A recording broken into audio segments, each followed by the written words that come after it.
have to Alrighty, we are justify back. our We're health. back. Where's your freaking Planet Green papers? Trees, episode number 491.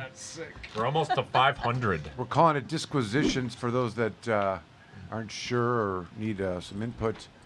The concept of disquisition is that it is a long or elaborate essay of discussion on a particular subject. Examples: I don't just love cheese. I wrote a disquisition on the origin of cheese making. Okay, so that's the title of the show.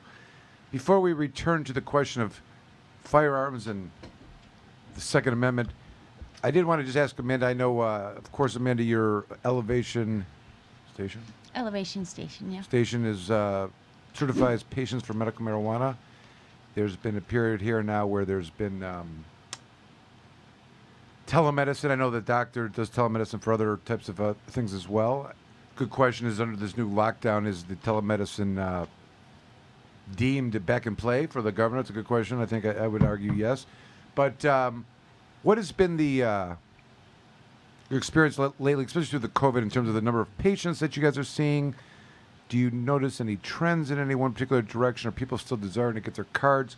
Give us a little feedback on that. I'm just kind of curious what you've seen is happening within the patient community. In regards to the patient community, we still what we're seeing more of now are about 75% of our patients are telemedicine because they don't want to go out. You Sure. know, and there's also we've got a population that we work with up north as well. So, but in regards to trends and stuff like that, they really feel more comfortable doing it over the phone. Sure. Is there more? I mean, are you still? Is the desire for people to become certified as much as it was, say, 2 years ago, or do you find No, it? not at all. A lot of folks will say, "Why do I even need a card anymore?" Right. Right. You know, it's a valid question. We get it all the time, and so we answer that question for them. Well, let's talk about that real quickly. The reason. So first of all, the statistics I think I was at 300,000 at some point, but now it's down to like 275 is the total number of medical marijuana patients. We'll check. 250,000 now, according to Brisboe. Yeah, Below it's dropped 250. 25%. It was at 300 at one point, maybe. And there used to be. We'll check. I'm curious to know the number of caregivers too. First of all, the price for purchasing medical cannabis with a card does not have excise tax or sales tax, correct?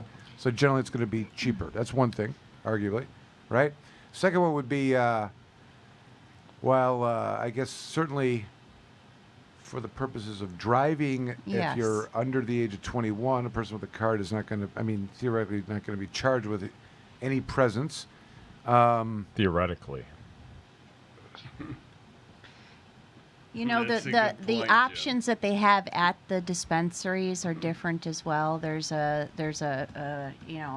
recreational, and Jamie can speak to this. Is you serve both recreational and medical patients, so there are different selections, and I think also THC quantities or availabilities or whatnot. The testing is different too. It's more difficult to get it passed on the medical market than is recreational. Jamie, inform us about the THC levels.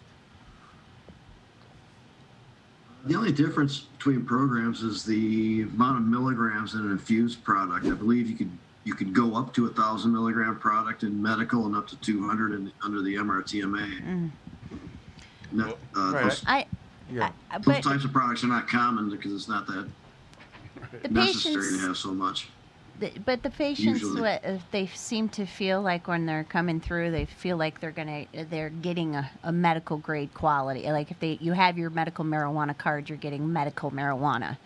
So the recreational or adult use has its place. It's just that it's for recreational use. I mean, we all passed it mostly. A lot of us got behind it because we understood that people weren't going to be going to jail anymore. Although, some people still are going to jail. Right. It's not going Who to saw be, that coming? There's not going to be parallel programs in the future, and it's probably not going to be called medical. I wish people would stop behooves saying that.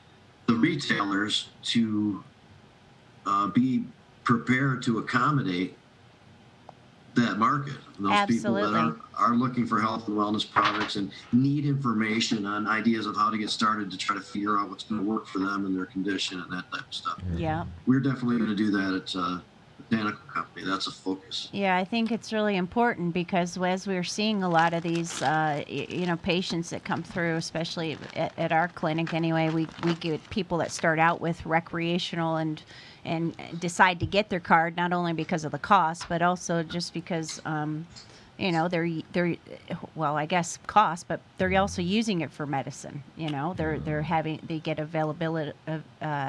They get choices that aren't available to them on the adult use side. Yeah.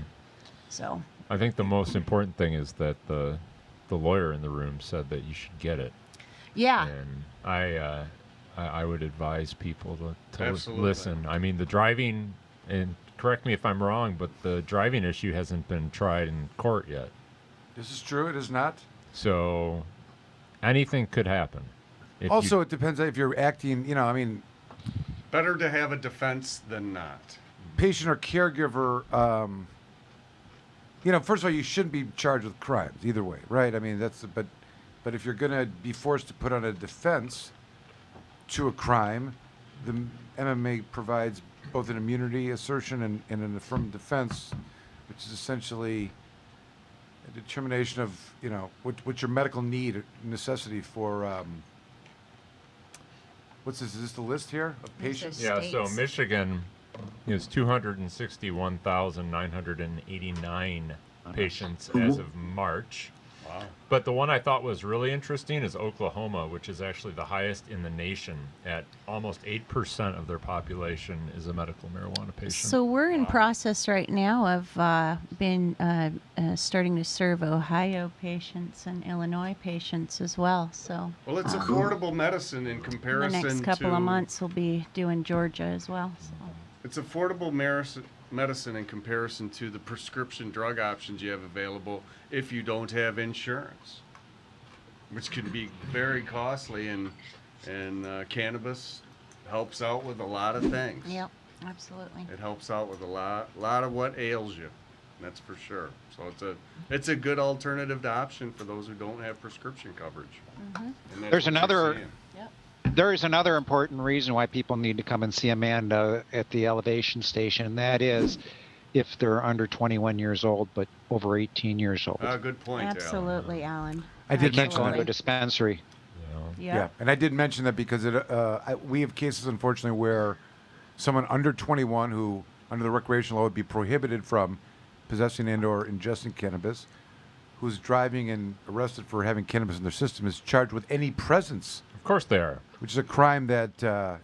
But I bet, you know what, it's only a matter of time till you see a couple any presence charges coming to adults, too. They haven't tested those waters yet, but I think they will. Oh, they will.